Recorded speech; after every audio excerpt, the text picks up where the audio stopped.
আবার আমরা সমাজের মানুষে সুদকুট্টিরে ধরে নিয়ে মসজিদ কমিটির সভাপতি বানাই, আমরা সমাজের মানুষের সুদকুট্টিরে ধরে নিয়ে মসজিদের সেক্রেটারি বানাই, আমরা সমাজের মানুষের সুদকুট্টিরে ধরে নিয়ে এলাকার সর্দার মাতব্বর বানাই। আপনারা বলেন এমন সুদকুর সমাজের ভিতরে আছে না নাই? আবার চা দোকানে বসে সুদকুরে লম্বা লম্বা কথা কথা কয় না, যদি ঠিক কয় না এটি হারুন আঙ্কেল জোরে কোন ঠিক কিনা বাজানো। ও গভীর মনোযোগ অন্তরের কান্ডা লাগাইয়া শুনবেন, যেই সুদখোরের লম্বা কথা কয় আজকের পর থেকে আঙ্গুল নামে কথা বলতে বলবা, বাহাদুরি করতে মানা করবা। বলে তুমি হারাম খাও, আল্লাহর কোরআন কয় সুদ খাও না, তুমি সুদ খাও হারাম খাও। আল্লাহর নবী রহমাতুল্লিল আলামিন নবী কয় জগতের উম্মতের দলেরা শুই না লও শুই না লও শুই না লও, যারা এ হারাম খানা খাইব, সুদের টাকা খাইব, ঘুষের টাকা খাইব, পরের টাকা খাইব, জমি দখল করে খাইব, মানুষের হক মাইরা মিরা মিথ্যা কথা কইয়া খাইব, আমার আল্লাহ তাআলা এদেরকে অন্ধকার কবরে কি শাস্তি দিব জানুনি? বলে কি শাস্তি দিব জানতে চাই? বলে জাহান্নামে গেলে এদেরকে 3000 বছর জাহান্নামের আগুনের মধ্যে পুরাইয়া আমার আল্লাহ তাআলা এদেরকে 3000 বছর পরে তাকাসসুর নামক একটা জায়গায় দাঁড় করাইব। দাঁড় করে কি বই সুদখোর? এখন কি কবি কো আগে কয় বছর জ্বালাইব? কয় না কয় হাজার বছর? জাহান্নামের আগুনের রং হইল 3টা। কয়টা? এবার ওয়াজ একটু শুট করার আগে একটু কই, এরপর আমার ওয়াজ হবে কেমন? কষ্টজন হইতো না আপনারা? একটু মনোযোগ দিয়া শোনেন। জাহান্নামের আগুনের রং হইল 3টা, একটা হইল লাল, একটা হইল সাদা, একটা হইল কালা। এবার সুদখোর যখন মরব, হারামখোর যখন মরব, এতিমের সম্পদ খাওয়াই না যখন মরব, জমি দখল করি না যখন মরব, মরার পরে কবরে গেলে ডাইরেক্ট জাহান্নাম, কোনো প্রশ্ন নাই। কবরে যাওয়ার পর বান্দারে কইব বান্দা জাহান্নামে প্রবেশ করো, বান্দা জাহান্নামে ঢুকবো। এই সুদখোরটারে জাহান্নামের লাল আগুনে ঢুকাইব, সর্বনিম্ন 3000 বছর কেমনে জ্বালাইব শোনেন। লাল জাহান্নামের আগুনের মধ্যে সুদখোরটারে 1000 বছর জ্বালাইব, জাহান্নামের আগুনের রংটা হইব সাদা।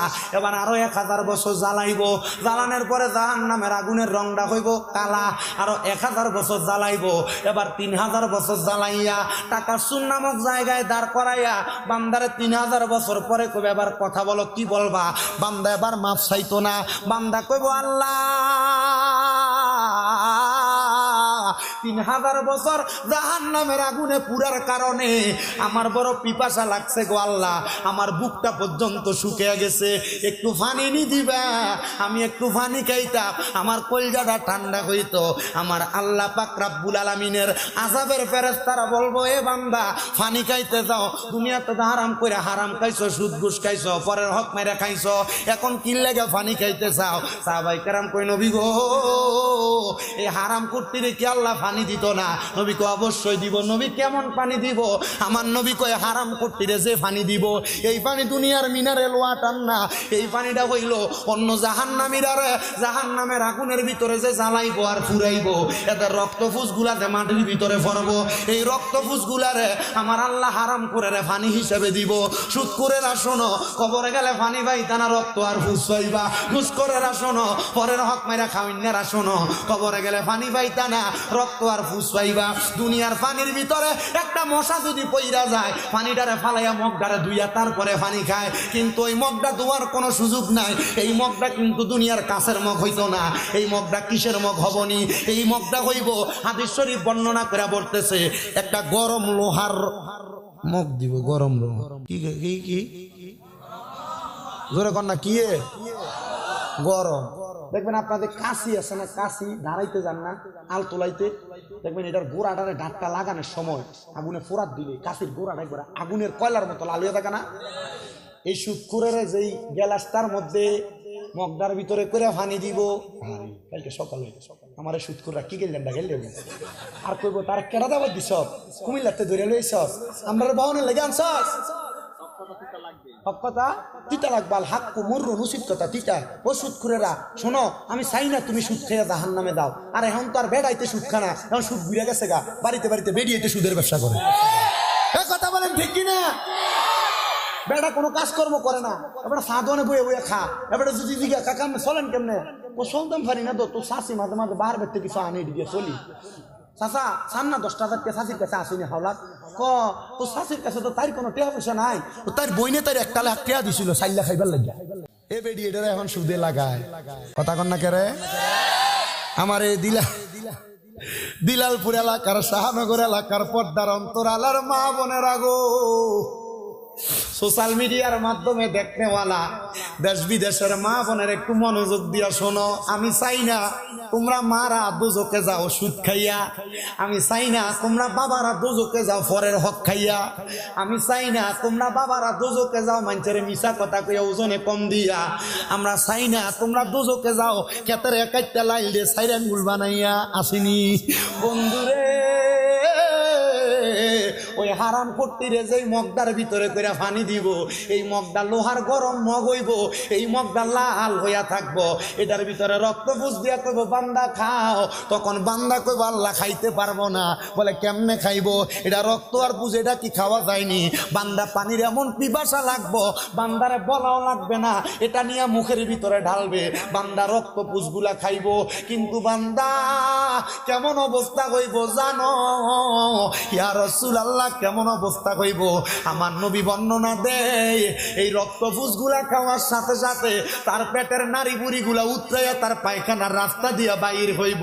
কবরের ভিতরে এত আযাব, সুদকুরেরা ও ঘুষকুরেরা হারাম কুরেরা পরের হক মাইরা খানেওয়ালারা সাবধান হইয়া যাওগা, কবরে গেলে কিন্তু আমার আল্লাহ তাআলা কঠিন শাস্তি তোমারে দিব, এই হারাম খাবারগুলা তোমারে খাওয়াইব কবরে যাওয়ার কারণে। তামদার এলাকার এক সুদকুরের ছোট্ট একটা কথা বললে বুঝবেন, বেটাতে সুদ খায়, বেটাতে জানে এটা হারাম তবুও কেন খায়। এবারটা সুদে এক লোকের 1 লাখ টাকা দিছে, 1 লাখে মাসে বছরে সুদ আসে 30,000 টাকা। কত সর্বনিম্ন?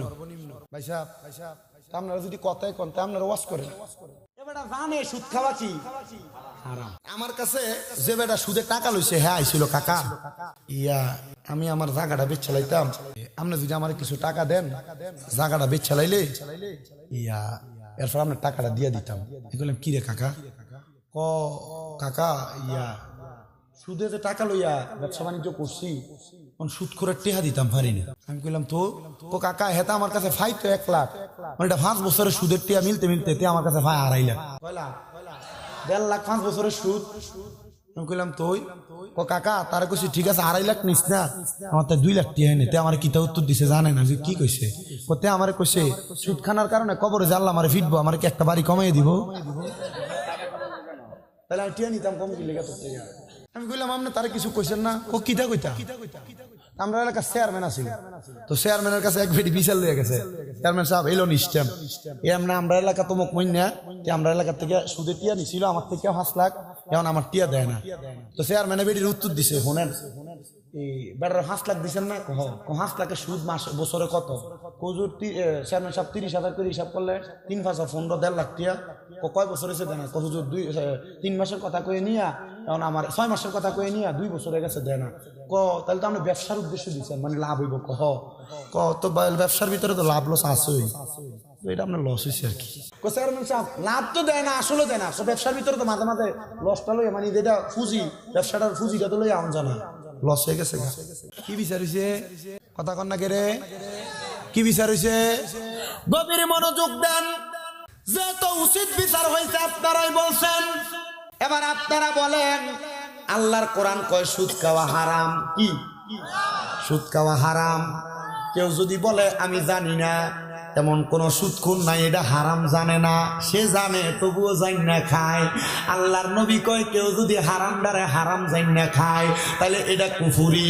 এই কুফুরি যারা করে তারা ঠিকানা দোজখ। নবী গো আর কারা? আমার নবী কয় যারা চুরি করে এরা জানে চুরি করা হারাম, তবু এরা চুরি করে। এই চুরি করার কারণে এটা কুফুরি। এমন কুফুরি কেউ কইর না, কুফুরি করলে তোমার ঠিকানা দোজখে যাবে। এবার ভাইরা বাবারা বন্ধুরা, যারা সুদ খায় এবং যারা সুদ দেয় তাদের ব্যাপারে একটা হাদিস শরীফ শোনেন। আল্লাহর নবী